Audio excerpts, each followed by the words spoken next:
Chers téléspectateurs, bonsoir et bienvenue dans cette nouvelle édition, en cette soirée du mardi 4 juin 2024. À la une de l'actualité de ce jour, le Corée du Sud est prête à augmenter le volume de ses investissements en Afrique à hauteur de 10 milliards de dollars d'ici 2030, a déclaré aujourd'hui le président sud-coréen Yoon Suk-yeol lors de l'ouverture officielle du premier sommet Corée-Afrique. Madagascar y est représenté par le président de la République malagasy, An Ji-Raduel, et la première dame Nya Lee-Raduel, invitée spécialement par le président de la Corée.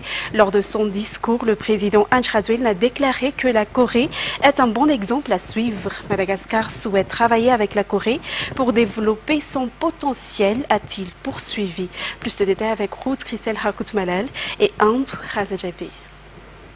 Ce premier sommet qui se tiendra pendant 2 jours marque la nouvelle relation entre l'Afrique et la Corée. Les 52 présidents et chefs d'État présents sont convaincus que cette coopération sera bénéfique aux deux parties. La Corée est un bon modèle en termes de développement, d'éducation et d'industrie. Lors de son discours, le président Yoon Suk-yeol a déclaré que la Corée investira 10 milliards de dollars dans les pays africains jusqu'en 2030 et 14 milliards de dollars pour l'exportation. Et il a ainsi souligné que la coopération économique devrait être établie le plus tôt possible. L'Afrique est un pays dont la population est jeune. Elle a également les ressources et l'énergie dont la Corée peut avoir besoin, a-t-il poursuivi. En revanche, la Corée dispose de tous les outils nécessaires pour développer l'Afrique. Si les deux parties coopèrent, il sera facile de faire face à la crise internationale, a déclaré le numéro 1 coréen.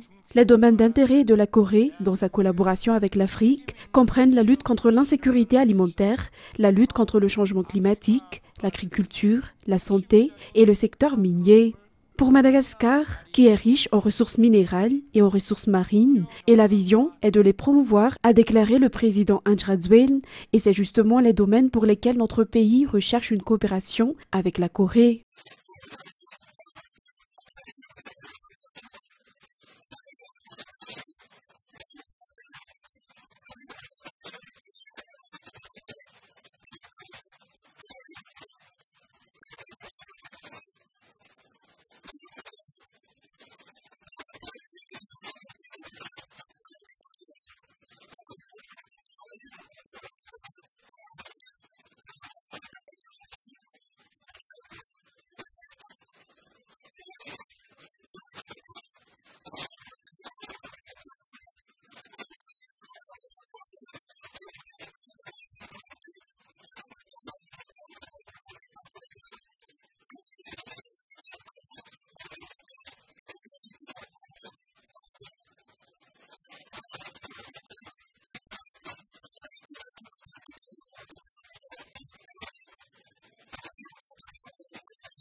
Il a également rappelé tous les efforts que Madagascar a déployés pour parvenir au développement. Pour le président An Ji-Raduel, la Corée est un bon exemple à suivre.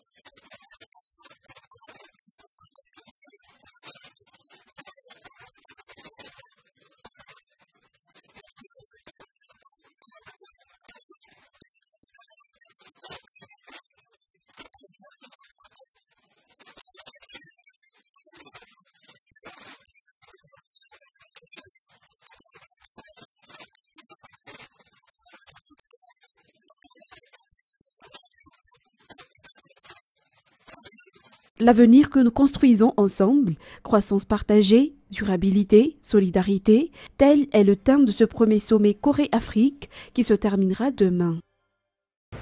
Ensuite, le président de la République, Ahn Cheol-soo a été invité à rencontrer en privé le président de la République de Corée, Yoon Suk-yeol, lors de ce sommet. C'était une occasion pour le numéro 1 Malagasy de confirmer sa volonté de collaborer dans plusieurs domaines avec ce pays. Le président coréen s'est également déclaré prêt à poursuivre sa collaboration avec Madagascar. Toujours avec Ruth Christelle Rakut-Malal et Eri Rasoul-Farmanan. Le président Ahn Cheol-soo a rencontré en privé le président de la République de Corée, Yoon Suk-yeol, lors de l'ouverture du sommet Corée-Afrique, une relation fraternelle.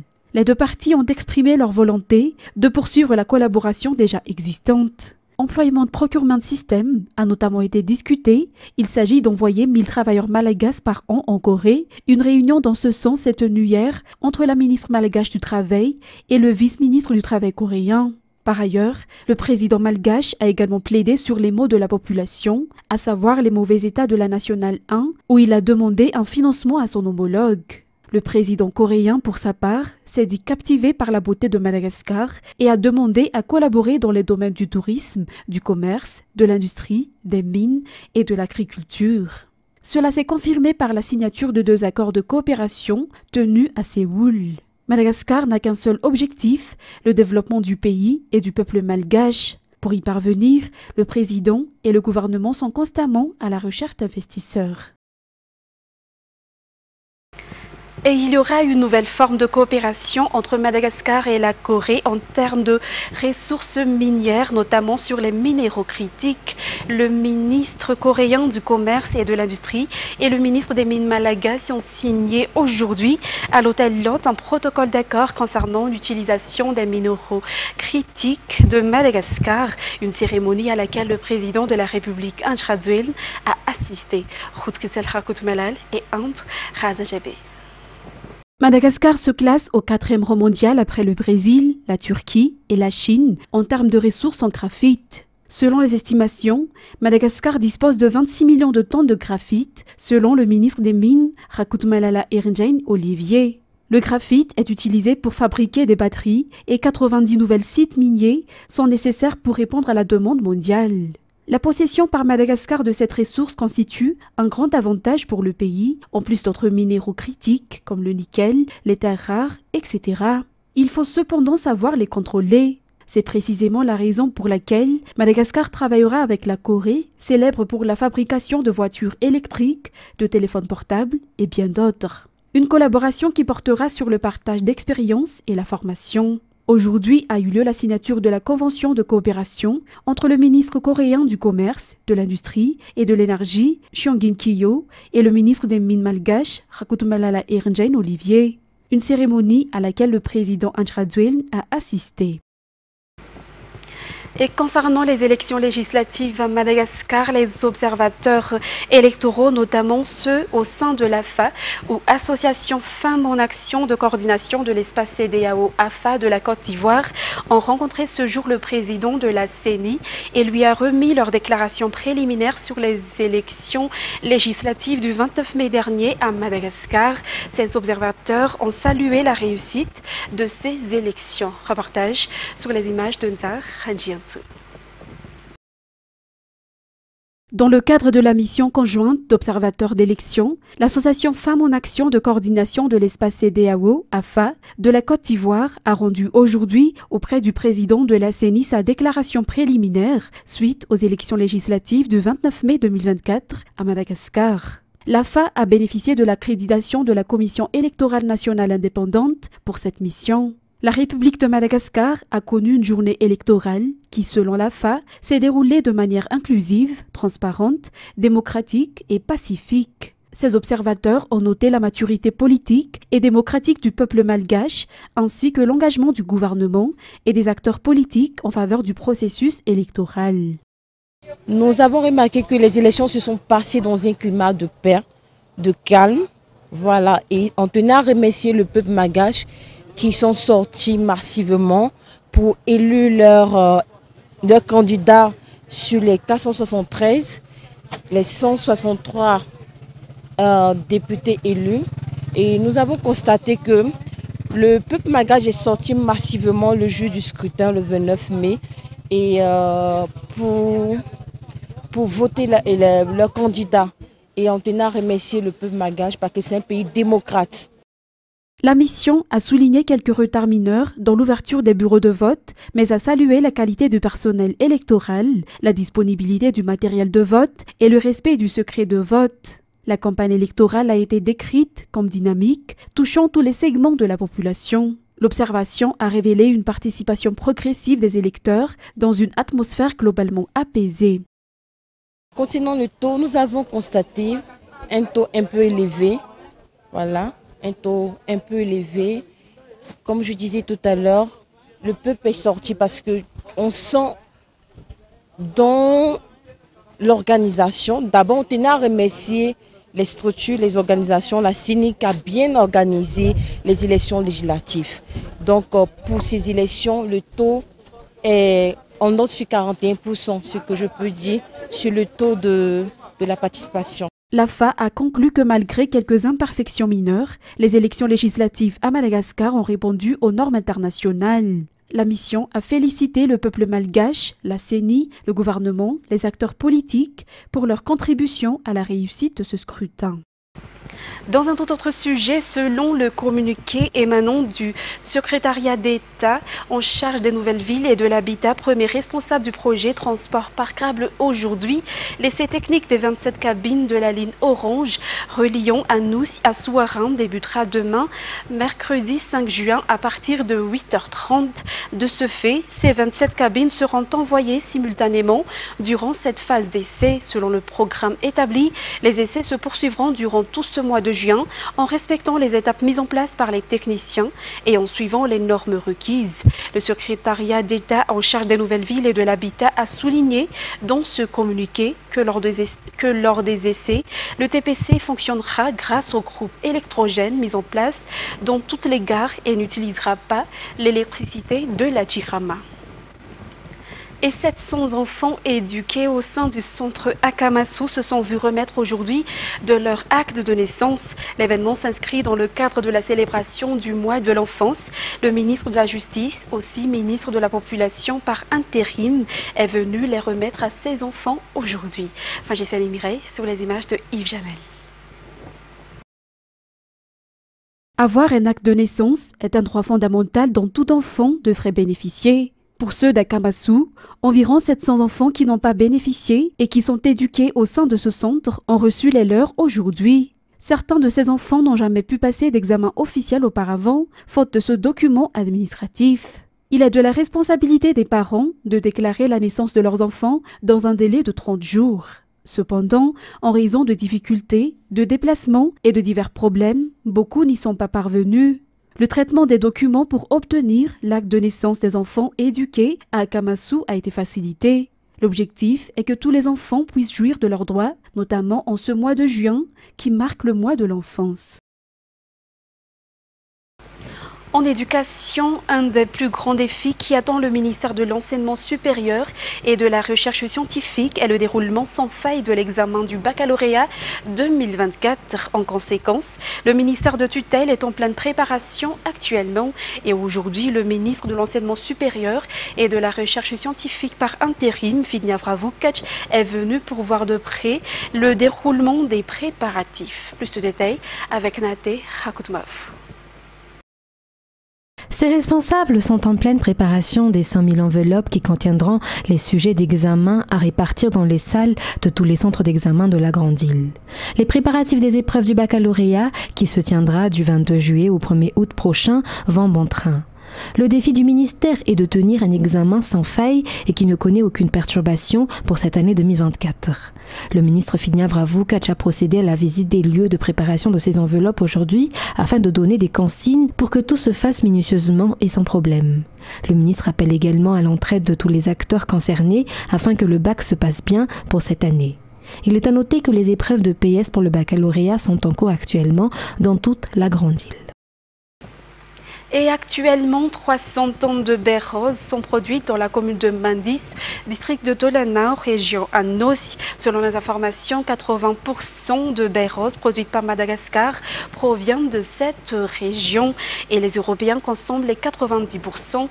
Les baies roses de Tolana sont connues pour leur bonne qualité et la campagne de récolte et la vente de ce produit pour cette année 2024 y a été ouverte hier. Anel Martina et Saï Silva.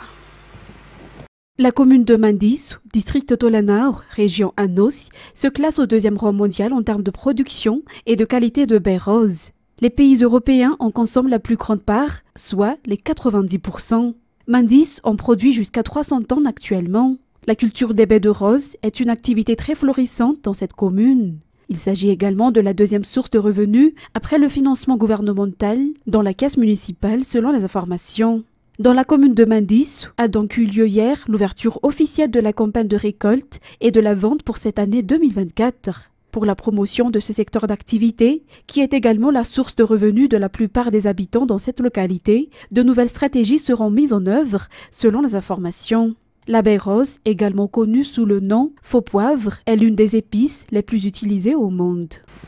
Passons à présent aux actualités internationales. Le Bureau des droits de l'homme de l'ONU a appelé mardi à mettre fin aux violences qui ont, selon les estimations, entraîné la mort de plus de 500 Palestiniens en Cisjordanie, tués par les forces de sécurité israéliennes et les colons juifs depuis le début du conflit entre Israël et le Hamas dans la bande de Gaza.